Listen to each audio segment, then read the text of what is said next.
We've got news and rumors to get into.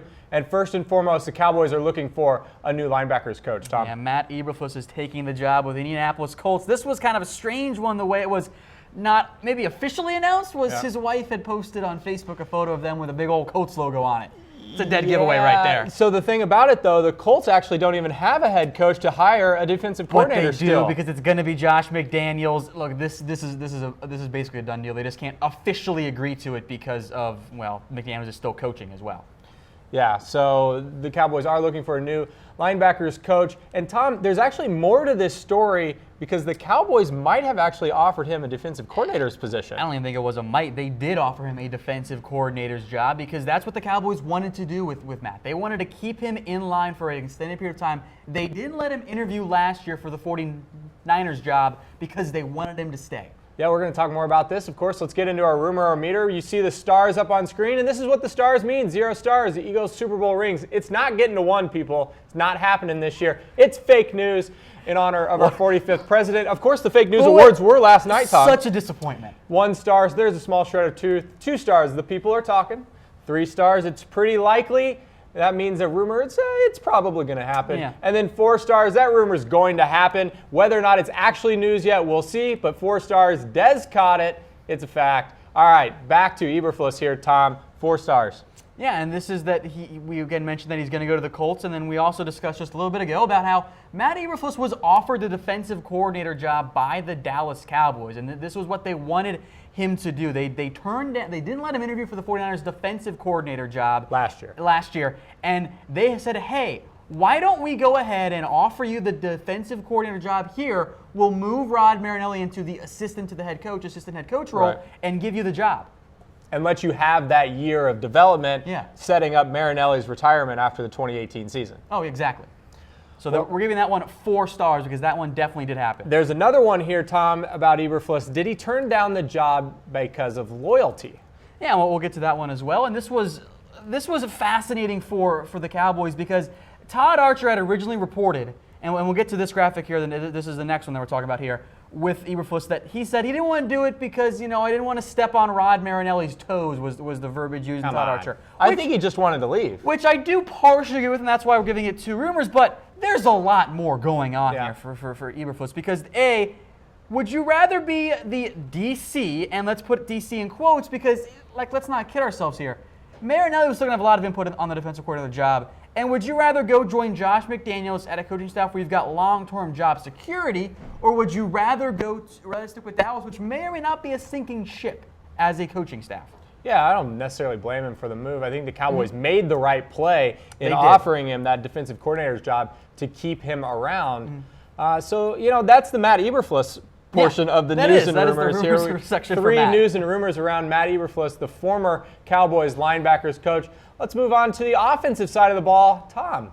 Todd Haley's looking for a new job. Could he be coming to the Cowboys? Yeah, maybe if we had done this show yesterday, we would have more than just 1 star on it. But Todd Haley, folks, is not going to come to the Cowboys. We're giving it 1 star because I think there was some truth behind the rationale, behind the speculation from fans and people on Twitter. I actually, even if the receiver's job was still open, I don't know if they actually would have hired him. I think with Todd Haley, he was the Steelers OC and the Steelers offense was great. He's tough to get along with. Everywhere that Todd Haley has gone, he's been there for an extended period of time, he's fought with people, both players and coaches. So I get the love for Todd Haley. I don't know if that actually would have come to fruition, though, but we're giving it 1 star because it's not happening. We'll talk more why later in the show. 1 star there. There's a small shred of truth around Todd Haley. Tom's going to give it a little bit more in-depth as we go along here. I've seen a lot of comments coming through. Keep them coming. We'll get to them throughout the show. Here's number 5 on our news and rumors roundup. Brice Butler, is he gone? The rationale was that Brice Butler said, hey, if I'm only coming back if I'm a starter. If I'm not a starter, I'm leaving. Which he's leaving then because he's not going to start for the Dallas Cowboys. But the reason it's not 4 stars is because I don't know if Brice Butler is going to find a starting job anywhere in the NFL. Yeah. And I know a lot of the fans like Brice Butler, and I get why, and I agree. I'm going to go through some comments here as you're talking, Tom. I agree that he should have had maybe some more opportunity, but here's the thing. At this point in Brice Butler's career, he is what he is. And in both college and the NFL, he's never topped 350 receiving yards. There's no grand conspiracy to limit Brice Butler's ability that affected him at USC, at San Diego State, with the Cowboys or with the Raiders. I think in reality, Brice Butler is a number 4 receiver who is good to be a deep threat at times, but he's not a guy that deserves starter minutes or 50 catches a year. That's just not who Brice Butler is. And not only that, everyone ripped Dez for his drops, and rightfully so. But guess what? Brice Butler had 3 drops on 15 catches. His hands are not great either. So let's not pretend that Brice Butler is this incredible receiver who would have saved the Cowboys offense. He's a nice player. I like him quite a bit. He's fun, but he's not a dynamic receiver, and he's not going to change the Cowboys offense. I'll roll through the comments. Not who he is. I'll roll through the comments here, Tom. Robert Barnes, get rid of T-Dub, so get rid of Terrence Williams instead. Keep, he says Bruce Butler, typo. Paul says get rid of Dez. Yeah, we discussed both of those in last week's show. Dez, maybe you could see get cut, but he's a better player than Brice Butler is, and T-Will's contract means he's not getting cut. Jeremy says Butler was underused. That's fair to say. Estevan, keep Butler. He needs to be a starter. I mean, you'd have to put him as a starter over Terrence Williams if that were to be the case. And then one more here from Jared. Butler played the best this season. don't know if I agree with that. He didn't. Because he was in very, very minor spurts. And he had a lot of drops. Let's not forget about that. Yeah. Like, I feel like we forget the key drops Butler had. He caught 15 passes and he had 3 drops. That's a worse percentage than Dez Bryant. I know it's tough to say, but Dez Bryant was still the Cowboys' best receiver. He just wasn't the Dez Bryant we're used to seeing with Tony Romo, for example. Raymond says Butler's a great deep threat, but like DeMarco Murray, always injured. That's a pretty fair statement. That's fair I think too. if he could be on the field more often, maybe we could actually evaluate this in a more rational sense than just we're mad at Dez right now, and so let's keep Brice Butler on it. Who had that comment again? What was it? This is from Raymond Delgado. Raymond, that's a great point. Thank you for bringing it up. Appreciate you chiming in, Raymond. We're here every week. Like the page. And we will talk Cowboys, or chat Cowboys, because it is chat sports, every week with you guys. All right, Tom, let's get the people riled up a little bit more. We want to get you riled up here. Is Tony Romo missing football? And we're giving this one 3 stars here 3 because stars. Romo himself said it, but it's a little bit deceptive because what he ended up saying was you always miss it a little bit. He just thinks it's kind of human nature. Also said he doesn't miss waking up on Mondays and getting ready to go to practice and taking the hits. So he does miss football, but this is not the I miss football, I'm going to come back. But he does miss it. Yep. He does. And I think that's fair to say, yeah, that makes perfect sense, right? Like, you spend your entire life doing this. How do you not miss it? Yeah, of course. Yeah. And so Tony Romo's not coming back. He's not coming back. So the rumor is the rumor is not Tony Romo coming back. No. The rumor is Tony Romo missing football, and well, that's pretty likely. Yeah. Tony Romo is not coming back. That would be fake news. All right, let's move on to rumor number 7 here. Cowboys, will they franchise tag DeMarcus Lawrence? Brett, when we were in our pre-production meetings, I had this at 4 stars. So I'm like, yeah, they're totally going to do this. But you brought up a very good point that there is a scenario where they work out an extension before they have to tag him. So that's why it's only 3 stars. I do think it's pretty likely because the guess here is the Cowboys work on an extension with DeMarcus Lawrence. They don't get it done before the franchise tag deadline. Yep. They tag him, and then before the end deadline where they have to sign him or play out under the franchise tag, they get a long-term deal done. Yeah, but he'll be with the Cowboys. I think we can also take this rumor to exactly that. Will DeMarcus Lawrence be with the Cowboys next year? We would give that one 4 stars. He's coming back. The Cowboys are not going to let him They walk. will not let him leave, no doubt. 3 stars there. It's pretty likely the Cowboys will have to use the franchise tag on DeMarcus Lawrence. He's going to command a pretty penny, and whether or not the Cowboys pay it with a new contract remains to be seen. So we're going pretty likely on the franchise tag. All right, how about another defensive end, David Irving? Will Cowboys let him walk, Tom? So this is firmly in the rumor category. We're giving this one 2 stars because this is the best example I think I've ever seen for the Cowboys show of people are talking, Brett. People are talking. And people are talking that what could happen in particular is the Cowboys assign a 2nd-round tender to David Irving. Now, he is a restricted free agent. What that means is they can assign a 1st, 2nd, or original round tender. It's about $1 million less to give him the 2nd-round tender, but the Cowboys give him the 2nd-round tender in the hope that maybe someone comes through with a big money offer, they take the 2nd-round pick, and they just kind of move on. Let him go. Dane Brewer said that on the Trust the Tape podcast today. I also saw Brian Broaddus mention it a couple weeks ago. So people are definitely talking here, and for me it's a little bit why? Like, David Irving's a good player, but I think there might be some concerns about the PED suspension, the injuries overall. He had a pretty significant concussion. Pretty bad concussion this year. So, and maybe just some general questions about his ability as to be a true three-down guy, because he's great against the pass, not so much against the run. And a second-round pick, it's a pretty solid value for a guy that you didn't put a whole lot into in terms of capital and value. So let's talk with the fans here. Let's see what we're thinking in terms of the defensive end situation. Jeremy, D-Law has a great year in a contract season. The other three were injury-filled and below average, kind of like Mo Claiborne. Tank has had such an interesting career because he had the first year where he was just kind of whatever. Then late in year 2, he really picked it up. And then year 3 was the disaster year. And then year 4 was this is what we thought he was going to be last year before the injury and before the suspension. So I see quite a few comments coming in like want DeMarcus Lawrence to prove it for another year. And I actually totally get that. But if you want DeMarcus Lawrence, you might have to just say, okay, we're going to give you the contract. I think tagging him and letting him play it out is a good idea.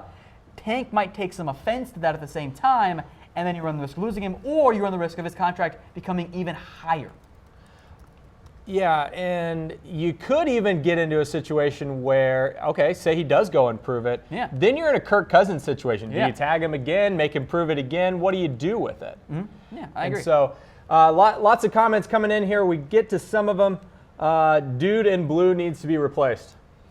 I think that's me. Oh, and I'm wearing blue. I guess I'm kind of we're wearing blue. We're both wearing too. blue. Mine looks more blue on screen though. So Jordan, appreciate the comment. I would like to know what prompted that in particular. Yeah, dude in blue needs to be replaced. So let's get back into the news and rumors, of course, here. Today's episode is sponsored by The Guild. Luxury lodging at the best residential buildings in Austin, right here in Dallas as well. Coming soon to Miami and Nashville. Visit stayguild.com and use that promo code ChatSports for 15% off your stay. Tom, how many of these fans do you think are going to come to the draft this year? Hopefully quite a few. I hope a lot of you guys come and visit us here in Dallas for the draft this year. And when you do, make sure you stay with The Guild. Visit stayguild.com. Use that promo code ChatSports for 15% off your next stay. All right, here's the best one we've got of all of these news and rumors. The Cowboys to cut Sean Lee. Tom, 3, 2, 1. Fake news! So this actually came across my desk today from one Cam Rogers, host of the Cam Rogers show here on Chat Sports, and I almost reached across the table and punched him. And he was like, hey, we're doing NFL Daily. Should I include Sean Lee? And I'm like, what? How dare you, sir? Well, FanSided and USA Today mentioned Sean Lee as a possible cut. What are you guys doing? There's no way the Cowboys are going to shut Sean Lee.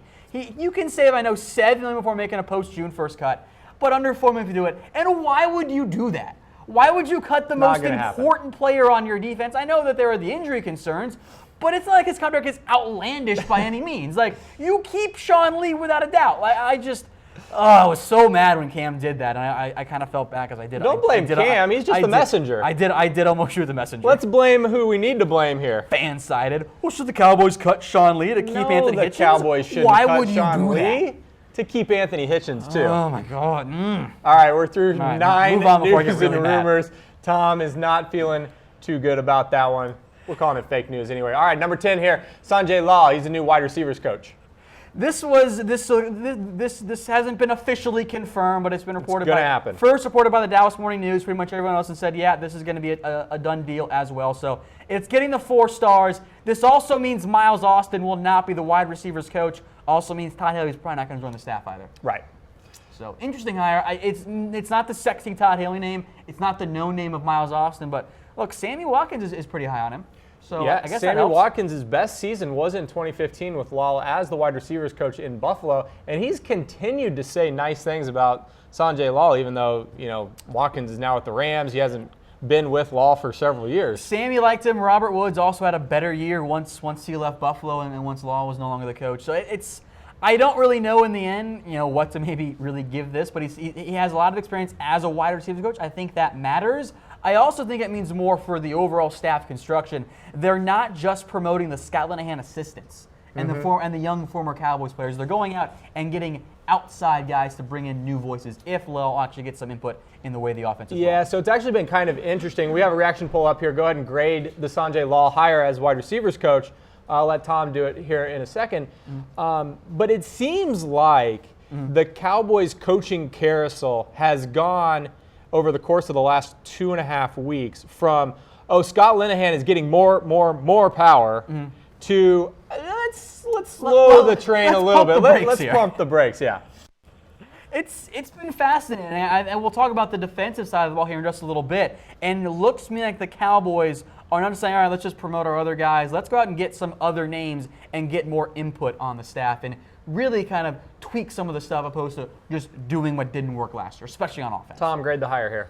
I'll give it a B because I really don't know a whole lot about Sanjay Lal, and I'm not going to pretend to know, like, ooh, this is what a wide receivers coach is going to drastically change. Like, I think in the end, especially with positional coaches, I think the talent ends up winning out over the coaching staff itself, except in notable areas. I see a lot of B's coming in. Rudy's got a C. Jeremy says, who cares about wide receiver coaches? That's why we gave you that. That's why we gave you the high DK. Yeah, that's right. I don't know. Like for that one. All right, John Pagano, next is the linebackers coach. What do you think here, So Tom? this is interesting because this came across from Todd Archer. He is going to interview for the Cowboys, and Archer didn't say which position, but linebackers coach is the one that makes the most sense. That's where Pagano has some experience. He took over as the Raiders DC late in the year, and he actually really improved the defense. Now, Pagano, is that like improving it from 1 to 2? Well, it was improving it from like zero interceptions before he took over. That's fair, but it improved them from really in terms of yards from being a bottom 10 to a top 10 defense. Yeah.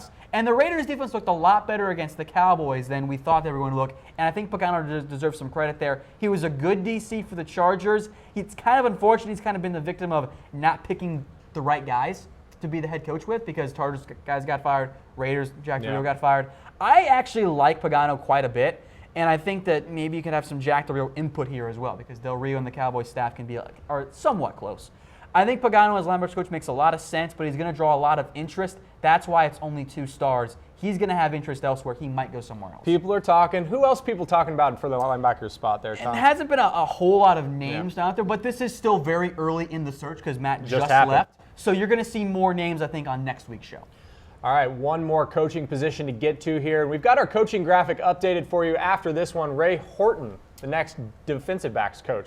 This could easily be 2 stars people are talking, but I'm actually giving it 3 stars because I think it's more probable not that he ends up as the DB's coach. Yep. And Ray Horton is a guy that Jason Garrett wanted when Garrett first took over. Now, Horton's had a pretty interesting career. There was a point when he was like the next head coach. He was the Terrell Austin, the Steve Wilkes as things sit right now. He was getting all these interviews. He was, I think, the runner-up for the Cardinals head coaching job back in 2013. Didn't get the job and was furious. Demanded to be let out of his contract. Then he went to the Browns and the Titans, back to the Browns, and his stock has very much waned. But he's a former Cowboys safety. I think he makes perfect sense as the DB's coach. I'll actually be mildly surprised if he's not hired.